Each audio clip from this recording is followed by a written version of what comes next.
Appreciate y'all having me this morning. My name is Bradshaw. I'm a black man from Tennessee, and today I want to talk about why I believe that we're on the precipice of racial repair or a new nadir. First, I want to tell y'all a little bit about myself and how I came to this work as the executive director of Dreaming Out Loud.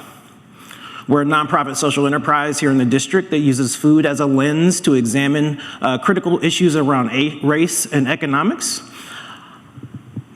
and the intersections of race with many other aspects of justice, intersectional justice.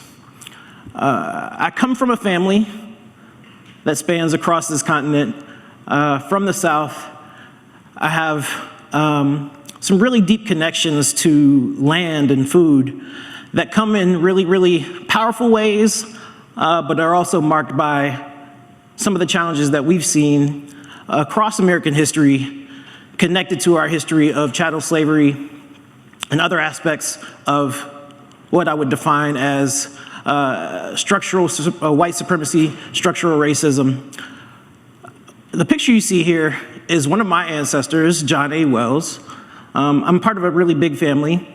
My great-great-grandfather, George Wells, along with my great-great-grandmothers, Annie and Sarah, combined had 31 children.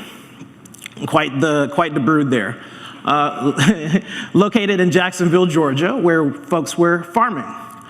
And it was several years ago, we were at a family reunion, and Gail, our family historian, began to tell us a story about how our folks came to Jacksonville, Georgia. And that was actually by way of a town called Rosewood, Florida. And for those who are unfamiliar, Rosewood, Florida was a town where there was a thriving black community, a thriving farming community. And upon the false accusation that a black man raped a white woman, that town was razed to the ground by the Ku Klux Klan and a white militia.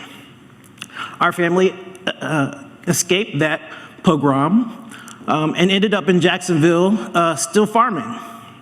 And so I really take our work very seriously. It's very personal to me. And many folks can tell you these stories. The term nadir is one that was coined in 1954 by Rayford Logan, a black historian, whose book entitled The Negro in American Life and Thought, the nadir, from 1877 to 1901.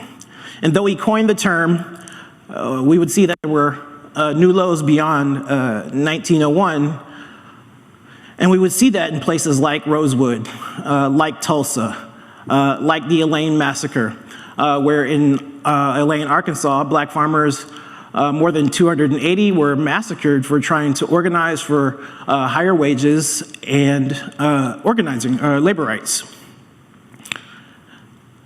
And while these stories are harrowing, we suffer from the trauma that those experiences wrought on our communities.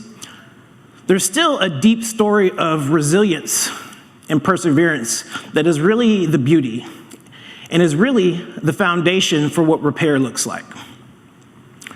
This picture is from another side of my family in Tennessee. Morristown, Tennessee, located 35 miles east of Knoxville, in a state where on one end in Pulaski you have the formation of the Ku Klux Klan, and on the other end you have in Memphis in April 4th, 1964, 1968, the assassination of Martin Luther King. Amidst all of this is still that beauty and the resilience, and that's what I draw upon to do our work at Dreaming Out Loud. I can remember days sitting with my grandmother, snapping peas. You can see me in the little blue shirt, tending to the garden with family members and neighbors. It was deep connections to family and community and food that shaped who I am. And it shapes our work today. And we have a lot of work to do as it relates to repairing the racial wealth gap and the many health outcomes that we see as a result of that lineage of white supremacy that in a nation, in our nation's capital, white wealth is 81 times that of black wealth prior to the pandemic. And that has been exacerbated by the loss of jobs and the economic impact of the coronavirus. But we're no stranger to pandemics. We've been fighting the pandemic of white supremacy since 1619. And one of the ways that we work to bridge some of these gaps and to create more economic opportunity within our communities is through our work as a food hub. We aggregate food and we distribute it through a Black Farm CSA. We work to gather resources and subgrant them to other farmers, trying to make up for some of the ground we lost through discrimination over the years. In 1999, the Pickford versus Glickman case was decided, and Black farmers were awarded some $2 billion in debt relief. And though that number sounds large, it still doesn't meet the scale of the issues. Pictured you see is Mr. Kelton Moore, one of the farmers we were able to help with a grant to build cold storage on his farm. The Pickford versus Glickman case was meant to help farmers like Mr. Moore, and in recognition that those resources weren't enough, as things progressed in the coronavirus bill that passed, hoping to help folks recover, was an additional $4 billion in farmer debt relief that was actually blocked by a judge in Tennessee because he decided that it was discrimination against white farmers to right the wrongs of USDA's history of discrimination. So we're now faced with a choice, because I believe that we're either on the precipice of racial repair or a new nadir, the nadir being a low point. And why do I believe we're on the precipice of a new nadir? Is because when I look across the landscape, I see the new architects of the legal structures, of the cultural frameworks to reconstruct what we've spent so much time working towards through the civil rights movement. Over the course of time, through legislation that was meant to protect and opportunities to repair, we see that those protections are being eroded. We have evidence to look at just last week with the treatment of Ketanji Brown Jackson, as you know, she is up for her nomination to the Supreme Court. Folks who want to take us back and back and back to times before are utilizing legal structures to further white supremacy for generations ahead. So we need new strategies, and we're faced with choices. Notions of race neutrality, ideas that we cannot challenge those who would reconstruct these systems are false. We can look to Martin Luther King's letter from Birmingham jail and his challenge that the greatest impediment to progress was really the white moderate, those who were afraid to challenge the status quo and chose order over justice. We're on that precipice now, and the choice is very stark. Repair can look like many things. I think it's no coincidence that we're here on the campus of Georgetown University, who, like many American and every American institution, is deeply tied to a history of chattel slavery. This university's operations were undergirded by Jesuit plantations in Maryland.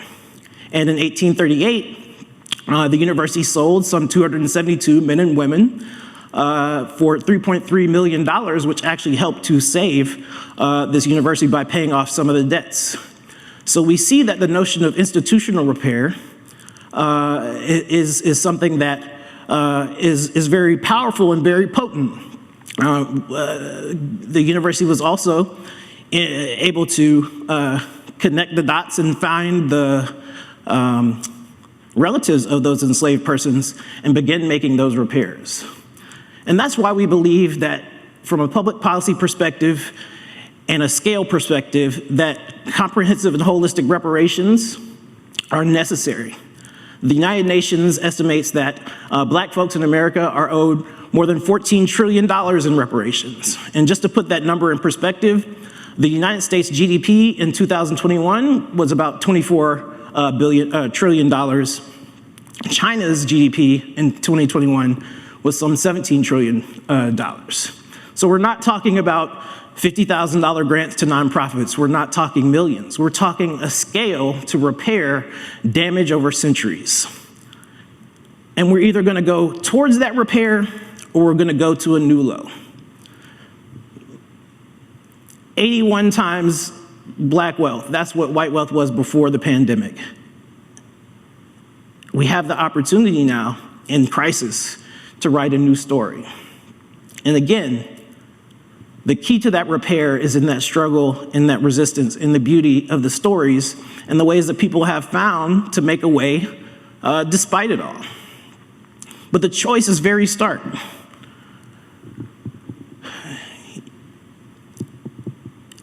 We're in a time period where if you don't speak up now, it may be too late. They will reconstruct a new cage, a new system that my grandchildren will be fighting to undo.